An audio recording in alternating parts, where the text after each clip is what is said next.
दोस्तों नमस्कार। Colonel Ajay, CEO Ajay astro money group first global astro finance digital channel से आपसे मुखातिब होता हूं। आज 20 सितंबर सन 2023।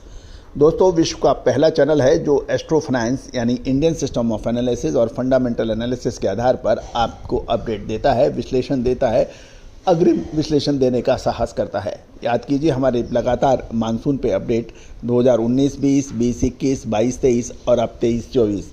दोस्तों, हमने जो इंडियन सिस्टम ऑफ एनालिसिस के आधार पर जो आपको विशेष विश्लेषण दिए थे, सत्य साबित हो रहे हैं। याद कीजिए, 8 जुलाई सन 2023 एक ऐतिहासिक संबोधन ऊंझा में विश्व की सबसे बड़ी जीरा मंडी के अंदर हमने यही कहा था कि इस बार मानसून सितंबर महीने में अच्छा बरसेगा और अक्टूबर महीने तक जारी रहेगा। और इसकी विवेचना हमने मानसून शुरू होने से पहले भी की थी। वैसे ही अब होता नज़र आ रहा है। अब मौसम विभाग ने भी इसकी पुष्टि कर दी है। मौसम विभाग के अनुसार बंगाल की खाड़ी में बन रहे नए सिस्टम से सितंबर के आखिरी तक बरसात होने के आसार हैं। आखिरी हफ्ते में पूर्वी राजस्थान के कुछ भागों में हल्के से मध्यम बारिश की गतिविधियां हैं और राजस्थान में मानसून की विदाई देरी से होने की प्रबल संभावना बन रही है।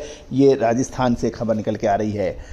दोस्तों, खबर निकल के आ रही है कि राजस्थान में जहां पहले औसत से कम बरसात थी, गौरतलब है कि जुलाई में औसत से अधिक बरसात और उसके बाद अगस्त सूखा, और लेकिन सितंबर के अंदर अच्छी बारिश होने से औसत बारिश अब प्लस में आ गई है।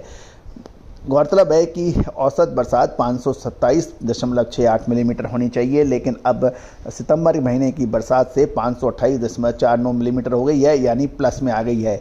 और गौरतलब है कि बीते 24 घंटे में पश्चिमी राजस्थान में बाड़मेर, गंगानगर, हनुमानगढ़, जालोर, पाली जिले में जोरदार बरसात हुई है। मौसम विभाग की माने तो नया सिस्टम 2 दिन के लिए सुस्त पड़ेगा और पूर्वी राजस्थान के ज़्यादातर भागों में आगामी 2-3 दिन में बारिश कम होगी। जोधपुर व बीकानेर संभाग में हल्के से मध्यम बारिश जारी रहने की संभावना है। इसके बाद 22 सितंबर से पूर्वी राजस्थान के कोटा, उदयपुर, भरतपुर, जयपुर संभाग में कुछ भागों में मेघ गर्जना के साथ हल्के से मध्यम दर्जे की बारिश हो सकती है। राजस्थान में मानसून सितंबर के तीसरे हफ्ते तक नॉर्मली विदाई लेता है, यानी 21 सितंबर, लेकिन इस बार देरी से विदा होने के आसार हैं, ये कहना है मौसम विभाग का। दोस्तों, आपको याद होगा कि हम लगातार अपडेट दे रहे थे कि सितंबर महीने के आखिरी सप्ताह और अक्टूबर महीने के प्रथम सप्ताह के आसपास तक बरसात जारी रह सकती है। उस वक्त काफ़ी लोगों ने एवं मौसम वैज्ञानिकों ने हमारी बात को हल्के में लिया और उन्होंने कुछ अलग अलग बातें कही। दोस्तों, आपको याद होगा कि एक पब्लिक मीटिंग के अंदर जो 8 जुलाई सन 2023 को ऊंझा के दुनिया की सबसे बड़ी जीरा मंडी गुजरात ऊंझा में एक सार्वजनिक कॉन्फ्रेंस में हमने यही कहा था कि मानसून इस बार डिले हो रहा है और सितंबर और अक्टूबर महीने में बरसात जारी रह सकती है। उस वक्त लगभग सभी मौसम वैज्ञानिक, व्यापारीगण और मार्केट विशेषज्ञों ने इसको काफ़ी लाइटली लिया था। अब देखिए, इस बार पुनः ये सत्य साबित होता दिखाई जा रहा है।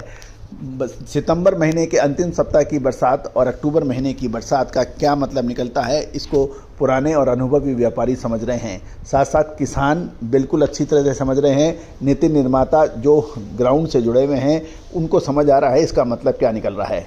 तो दोस्तों, विश्लेषण वो जो समय से पहले आए, खबर वो जो समय से पहले आपको मिले। खबर या विश्लेषण होने के बाद विश्लेषण होना कभी भी किसी को फ़ायदा नहीं देता है। और यही वजह है कि भारत सोने की चिड़िया के रूप में जाना जाता था अपने ज्ञान विज्ञान की वजह से, और लेकिन सदियों से लगातार आक्रमण से हमारे ज्ञान विज्ञान को सबसे ज़्यादा क्षति पहुंची और उसका नतीजा ये हुआ, भारत अब पिछड़ता चला गया।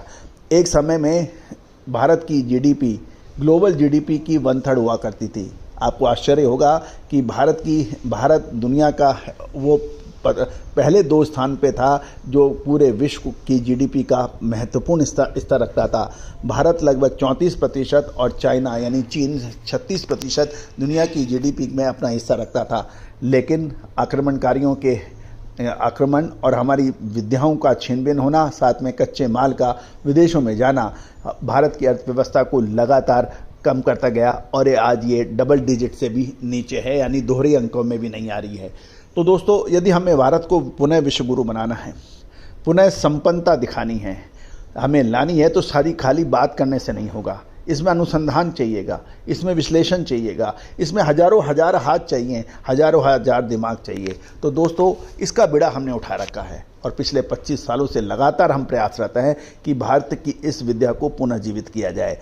दोस्तों, आप भी यदि इसको सीखना चाहते हैं, समझना चाहते हैं, जानना चाहते हैं, तो वीकेंड यानी शनिवार रविवार को हमने ऑनलाइन क्लासेस की व्यवस्था की है, आप भी सीख सकते हैं। दोस्तों, याद रखिएगा, आप MBA करते हैं, CF चार्टेड फाइनेंशियल एनालिसिस्ट का कोर्स करते हैं या इकोनॉमिक्स के बाहर से विदेशों से कोर्स करते हैं, मेरा दावा है कोर्स करने के बाद भी आप विश्लेषण करने में अपने आप को असमर्थ पाते हैं। लेकिन इन कोर्सों के जरिए आप सटीकता से विश्लेषण कर पाएंगे जिस तरह से हम करते हैं। दोस्तों, आज ही संपर्क करें। साथ साथ तिलहन दलहन मसाले की विशेष रिपोर्ट के लिए संपर्क कर सकते हैं। All the very best, good luck, happy trading.